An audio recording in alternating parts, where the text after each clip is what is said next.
대자급, 우리의 대령급 운전병이었으면 운전하면서 이런저런 얘기 많이 들었을 거 아니겠습니까? 그렇죠. 그러면 뭔가 이제 보상금을 받게 될 텐데 그런 기준이 있다고 해서 저희가 노은지 기자가 열심히 준비해봤습니다. 설명해 주실까요? 네, 일단 그동안 이제 귀순했던 사람들의 사례를 좀 살펴봐야 될 것 같은데요. 정보에 따라 보상금이 달라진다. 네, 그렇습니다. 정부가 사실은 이제 북한에서 탈북한 사람 정보를 갖고 오는 경우에는 보상금을 지급을 했는데 다들 기억하실 것 같아요. 83년에 미국인을 몰고 귀순을 했던 이웅평 대위 같은 경우에는 집 두 채를 포함해서 모두 15억 원에 상당히 많은 돈을 받았습니다. 그런데 이때 너무 과하다라는 지적이 있어서 93년부터는 그냥 정착 보조금 정도만 주자 이래서 좀 대폭 삭감이 됐고요. 그렇군요. 그 이후에 그래서 똑같이 미국인을 몰고 왔지만 이철수 대위 같은 경우는 가격이 좀 많이 떨어져서 4억 7,800만 원 정도를 이제 보상금으로 받았고요. 네. 그리고 황장엽 전 노동당 비서 같은 경우에는 상당히 고위급 인사임에도 불구하고 2억 5천만 원 정도를 받았습니다. 오창성 병사 아직 의식을 완전히 회복하고 정보를 제공할 만한 그런 상황은 아니지만 만약에 어떤 정보를 제공하느냐에 따라서 지급받는 보상금 액수도 좀 달라질 것 같습니다. 예. 저희가 영상을 하나 준비를 해봤는데요. 과거에 83년에 이웅평 대위가 귀순했을 당시입니다. 네. 그 당시에 어떤 얘기를 했는지 한번 들어보시죠.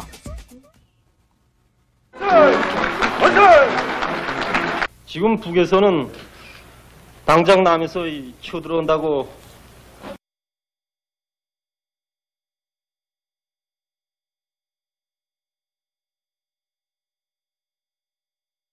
이런 사상으로 다 주민들을 무장시키고 있습니다.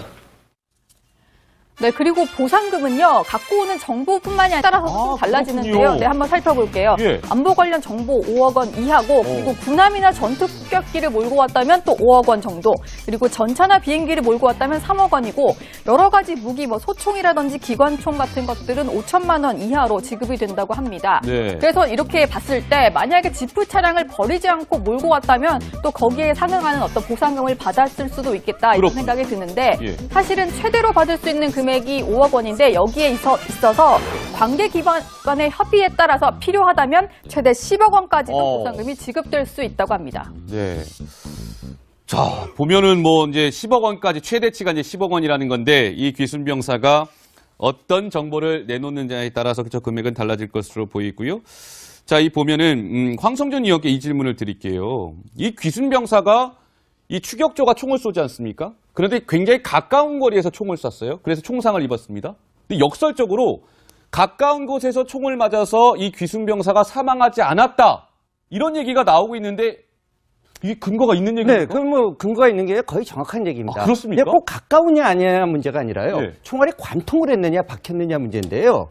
많은 사람들이 잘못 알고 있는 것이 관통을 한 게 더 위험한 줄 아는데요. 예. 박힌 게 더 위험합니다. 아. 이유가 뭐냐면 일반 상식적으로 하면요. 이렇게 생각하시면 됩니다. 칼로 찔렸다가 뺀 게 위험한지 아니면 칼로 찔렀는데 칼이 부러져 갖고 그 안에 남은 것이 위험한지를 생각해 보시면 아시고요. 예. 근데 총알이 이렇게 쭉 나가는 게 아니라 돕니다. 아, 돌아요? 이제 강선에 있어서 4바퀴 도는 게 있고 6바퀴 도는 게 있는데 돌기 때문에 총알이 잘못해서 이제 물론 이제 심장을 관통한다든지 이 두뇌를 급소를 관통하면은 맞으면, 예. 즉사를 하죠. 예. 근데 다른 곳을는 차라리 관통을 해버리면 그때 충격을 받고 마는데 어. 예를 들어 내장 같은데 총알이 들어오면 어떤 현상까지 일어나냐면 잘못하면 이게 뚫면서 그 내장을 타고 들어가면서 다 휘죽버리는 경우들이 생겨요. 예, 예. 그래서 저도 맨 처음에는 이해가 안 됐는데 많은 종군 경험을 해보면서 네. 그 부상병들을 보니까 네. 그야말로 제일 좋은 것이 물론 총을 안 맞는 게 제일 좋지만 그럼요. 많이 맞은 밤에는 그냥 앞에서 딱 관통을 해버린 거. 급소가 아닌데 관통해버린 경우가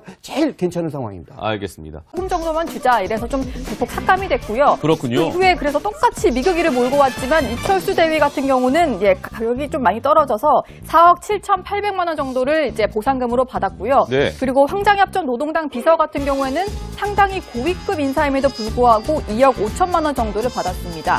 오창성 병사 아직 의식을 완전히 회복하고 정보를 제공할 만한 그런 상황은 아니지만 만약에 어떤 정보를 제공하느냐에 따라서 지급받는 보상금 액수도 좀 달라질 것 같습니다. 예. 저희가 영상을 하나 준비를 해봤는데요. 과거에 83년에 이웅평 대위가 귀순했을 당시입니다. 네. 그 당시에 어떤 얘기를 했는지 한번 들어보시죠.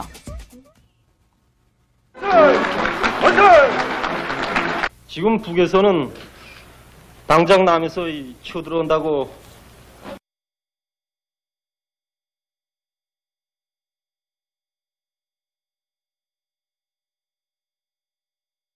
이런 사상으로 다 주민들을 무장시키고 있습니다. 네, 그리고 보상금은요, 갖고 오는 정보뿐만이 아니라 따라서 좀 달라지는데요. 그렇군요. 네, 한번 살펴볼게요. 예. 안보 관련 정보 5억 원 이하고, 그리고 군함이나 전투 폭격기를 몰고 왔다면 또 5억 원 정도, 그리고 전차나 비행기를 몰고 왔다면 3억 원이고, 여러 가지 무기, 소총이라든지 기관총 같은 것들은 5천만 원 이하로 지급이 된다고 합니다. 네. 그래서 이렇게 봤을 때, 만약에 지프 차량을 버리지 않고 몰고 왔다면 또 거기에 상응하는 어떤 보상금을 받았을 수도 있겠다, 이런 그렇군요. 생각이 드는데, 예. 사실은 최대로 받을 수 있는 금액이 5억 원인데 여기에 있어서 관계기관의 협의에 따라서 필요하다면 최대 10억 원까지도 보상금이 지급될 수 있다고 합니다. 네. 자, 보면은 뭐 이제 10억 원까지 최대치가 이제 10억 원이라는 건데 이 귀순병사가 어떤 정보를 내놓느냐에 따라서 그저 금액은 달라질 것으로 보이고요. 자, 이 보면은 황성준 의원께 이 질문을 드릴게요. 이 귀순병사가 이 추격조가 총을 쏘지 않습니까? 그런데 굉장히 가까운 거리에서 총을 쐈어요. 그래서 총상을 입었습니다. 근데 역설적으로 가까운 곳에서 총을 맞아서 이 귀순병사가 사망하지 않았다. 이런 얘기가 나오고 있는데 이게 근거가 있는 얘기입니까? 네, 그럼 뭐 근거가 있는 게 거의 정확한 얘기입니다. 아, 그렇습니까? 근데 꼭 가까우냐 아니냐 문제가 아니라요. 네. 총알이 관통을 했느냐 박혔느냐 문제인데요. 많은 사람들이 잘못 알고 있는 것이 관통을 한 게 더 위험한 줄 아는데요. 예. 박힌 게 더 위험합니다. 아. 이유가 뭐냐면 일반 상식적으로 하면요. 이렇게 생각하시면 됩니다. 칼로 찔렸다가 뺀 게 위험한지 아니면 칼로 찔렀는데 칼이 부러져 갖고 그 안에 남은 것이 위험한지를 생각해 보시면 아시고요. 예. 근데 총알이 이렇게 쭉 나가는 게 아니라 돕니다. 아, 돌아요? 이제 강선에 있어서 네 바퀴 도는 게 뭐 대자급, 우리의 대령급 운전병이었으면 운전하면서 이런저런 얘기 많이 들었을 거 아니겠습니까? 그렇죠. 그러면 뭔가 이제 보상금을 받게 될 텐데 그런 기준이 있다고 해서 저희가 노은지 기자가 열심히 준비해봤습니다. 설명해 주실까요? 네, 일단 그동안 이제 귀순했던 사람들의 사례를 좀 살펴봐야 될 것 같은데요. 정보에 따라 보상금이 달라진다. 네, 그렇습니다. 정부가 사실은 이제 북한에서 탈북한 사람 정보를 갖고 오는 경우에는 보상금을 지급을 했는데 다들 기억하실 것 같아요. 83년에 미국인을 몰고 귀순을 했던 이웅평 대위 같은 경우에는 집 두 채를 포함해서 모두 15억 원에 상당히 많은 돈을 받았습니다. 그런데 이때 너무 과하다라는 지적이 있어서 93년부터는 그냥 정착 보조